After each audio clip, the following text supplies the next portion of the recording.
Reading Rocket. Pokemon Junior number 9. Snorlax takes a stand. Chapter 1. Looking for food. Splash! Pikachu got wet. The little yellow Pokemon and its human friends could not leave the island today. The sea was too stormy. "We'll have to find food," said Misty. Misty was a good friend of Ash, Pikachu's trainer. She went with Ash and Pikachu on all their travels. Tracy pointed to some flowers. "These should be okay for the Pokemon to eat," he said. Tracy was another friend of Ash's. He liked to watch Pokemon and draw them. Tracy pulled and tugged at the flowers. "Ouch!" said a voice. Out of the grass came a boy. The flowers were growing out of his head. "I am sorry," said Tracy. "I thought I was picking weeds." "Weeds!" yelled the boy. "How dare you! I am Golzar, a grass Pokemon trainer. This is my special garden." Golzar was so mad that he wanted to have a battle. Ash tried to stop the fight. "We are too hungry to have a battle," Ash told the angry Pokemon trainer. Golzar thought that Ash was afraid to battle. This was not true. Ash wanted to be a great Pokemon master. Pikachu knew that he would never run from a battle. The match was on. Chapter 2. Pokeball Problems. Golzar took out a Pokeball. He called Gloom a weed Pokemon that smelled really bad. Ash called Charizard a fire Pokemon. Pikachu was surprised to see Squirtle instead. Squirtle looked like a turtle. It was a water Pokemon. It wanted to join the battle. "Well, alright," said Ash. "Squirtle, use Water Gun." Squirtle sprayed Gloom with water. The weed Pokemon jumped up and down with joy. "Ash, what are you doing?" Misty cried. "Weed Pokemon love water. It helps them grow." "I guess I am too hungry to think clearly," said Ash. "Return, Squirtle." Now Ash took out another Pokeball. He swung his arm back to call Charizard. But the Pokeball slipped. It fell from Ash's hand onto a rock. "Snorlax!" cried the friends. The giant sleeping Pokemon had come out of the Pokeball. It was snoring loudly. "Return, Snorlax," said Ash.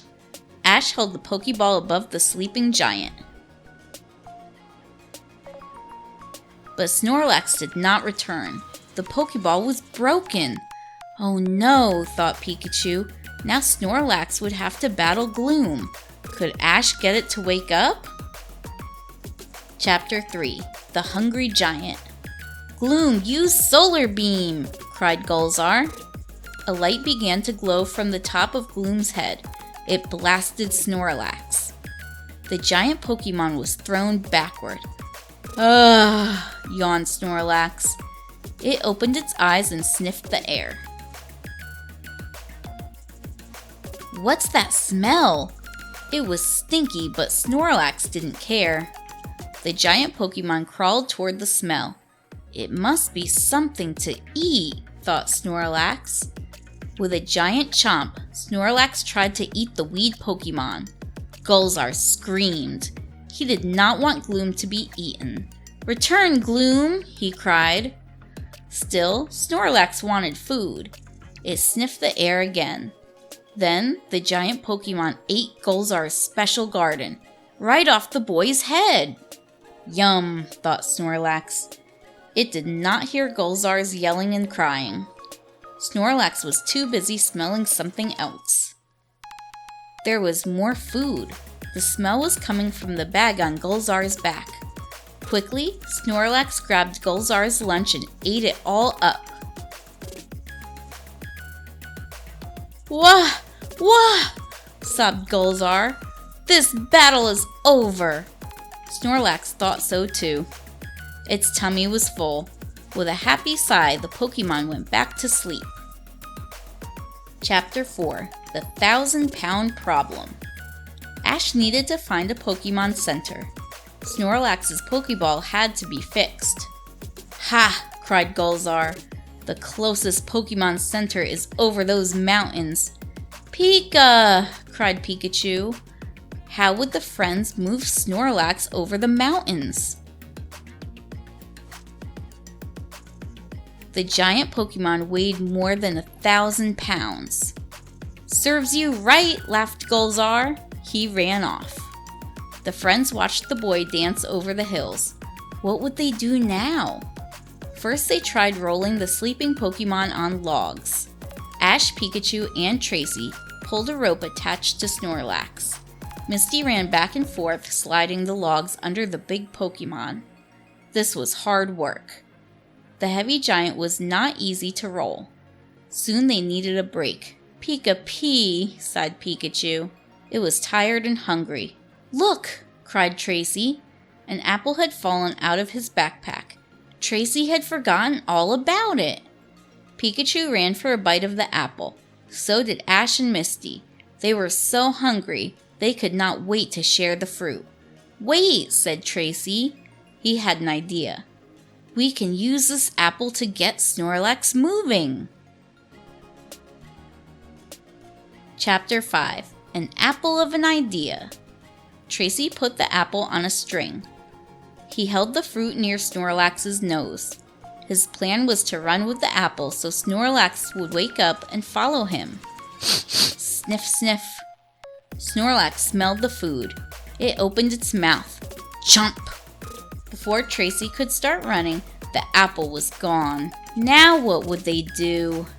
Snorlax was asleep again and they had no more food. "We can trick Snorlax," said Misty.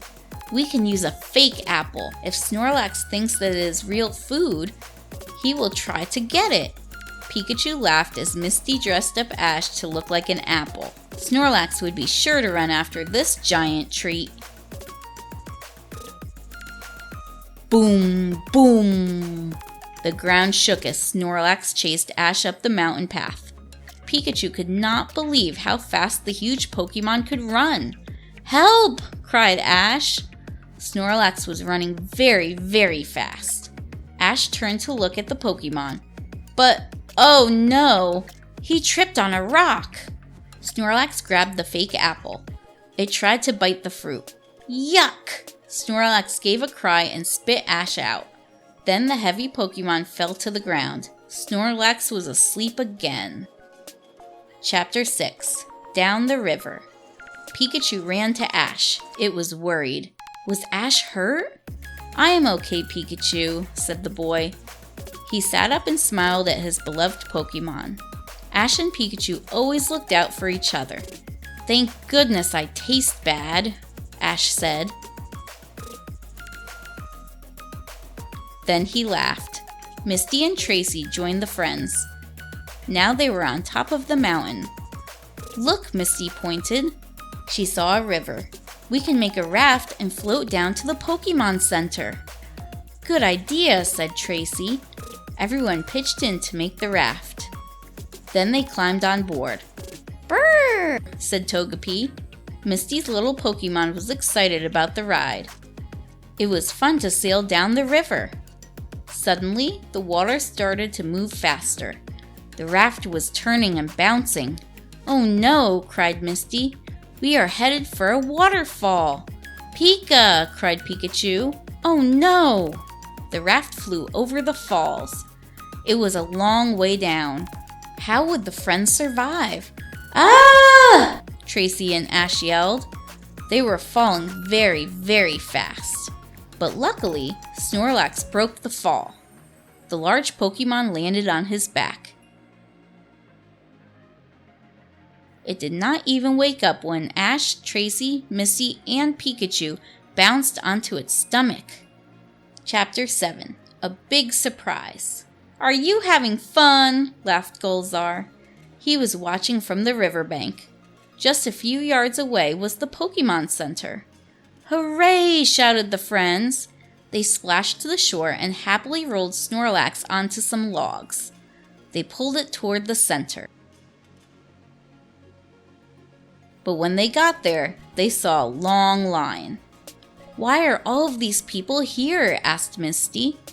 "Everyone is waiting for Pokemon food," said Gulzar. He was waiting for food too. "A plane is bringing the food and supplies from a nearby island. It will be here soon." "Pika!" Pikachu pointed. A plane flew over the Pokemon Center and dropped a box. Everyone watched as it floated down. Then, suddenly, the crowd gasped. A rocket with a clamp on it hit the box and pulled it in another direction. Someone was stealing the food. Pikachu ran with Ash. They had to find the thieves. Soon they had tracked them down. It was Team Rocket. "I should have known," cried Ash. Whenever there was trouble, Team Rocket was behind it. They were always trying to steal Pokemon for their boss. Pikachu wondered what Jessie, James, and Meowth were up to now. Chapter 8. Metal Meowth. "Give back the food!" cried Ash.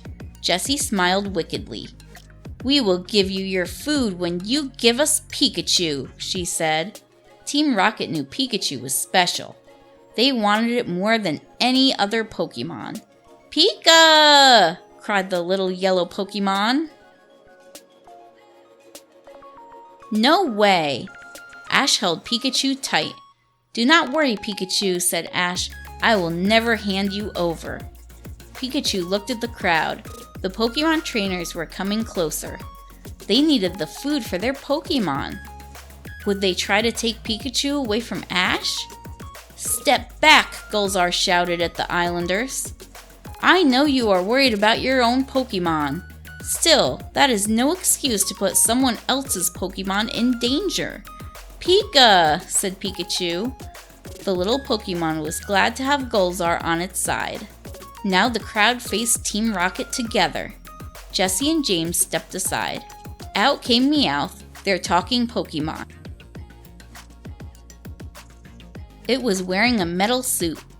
It had sharp blades instead of cat claws. It had a strong helmet and a body made of steel. Inside, Meowth pushed buttons to move the metal machine. Clang, clang, clang, went the heavy feet. "If you will not give us Pikachu, then Meowth will take it in a Pokemon battle," said James. Chapter 9. An Unfair Fight. Pikachu was mad at the bullies. It was unfair for Meowth to use special armor. But the little yellow Pokemon knew it had to fight Meowth. "Use Thunderbolt!" cried Ash. Pikachu jumped into the air. "Pikachu!" it cried. Its electric attack hit Meowth's helmet, but the electricity went down the metal suit and into the ground. It was not working. "You cannot hurt me, Pikachu," said Meowth. It started to chase the electric Pokemon. Meowth was using power swipes. "Pika!" cried Pikachu. Meowth's sharp metal claws whipped around like fan blades. Pikachu barely jumped out of the way in time. The little yellow Pokemon was in trouble. "Return, Pikachu!" cried Ash.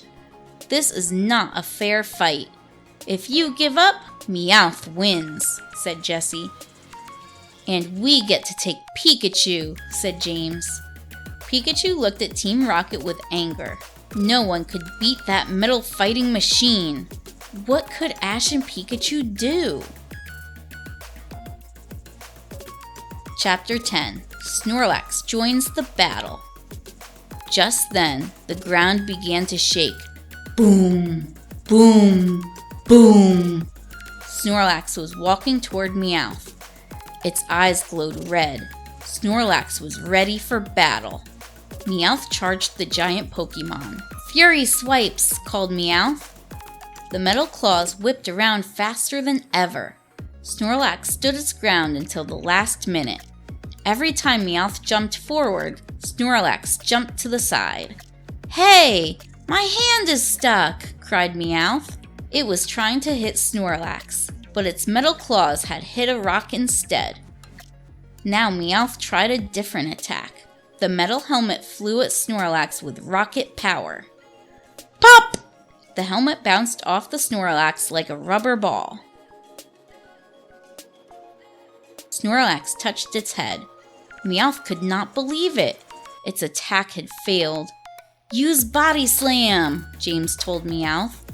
The talking Pokemon did not know which button to press in its suit. It hit the wrong one. Oops! Now the front of the suit fell off. Meowth shot out of the machine, right into Snorlax's belly.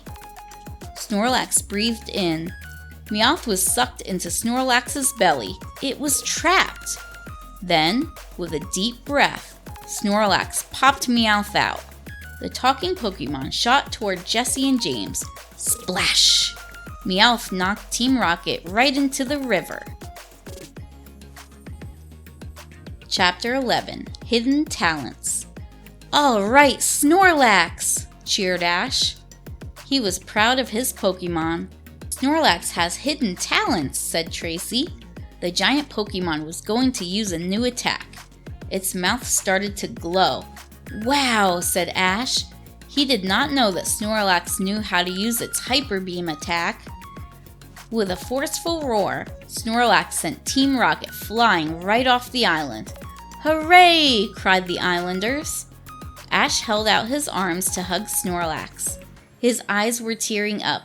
"Great job, Snorlax," said Ash. "I am so touched that you would battle for me." Boom, boom, boom. Snorlax ran toward Ash. And then it ran past him. It headed right for the box of Pokemon food. It ripped off the top. Snorlax ate until his stomach was full. Then, tired and happy, Snorlax fell back to sleep. "Pika-pee," said Pikachu. Oh dear. Snorlax had not battled for Ash. Snorlax had battled for food. Ash shook his head. At least he had gotten the Pokeball fixed. "Return, Snorlax," said Ash. The sleeping hero flashed into the Pokeball. Pikachu was glad that it would not have to pull the giant Pokemon around anymore, and it was excited to begin a new adventure. Gulzar met the friends before they left. "I was wrong," Gulzar told Ash. "You are a great Pokemon trainer. I would love to battle you again someday, especially against Snorlax." Pikachu smiled. It was glad that Ash and Gulzar were shaking hands. The grass Pokemon trainer had turned out to be a real friend after all. Who would have guessed that Snorlax could start a friendship?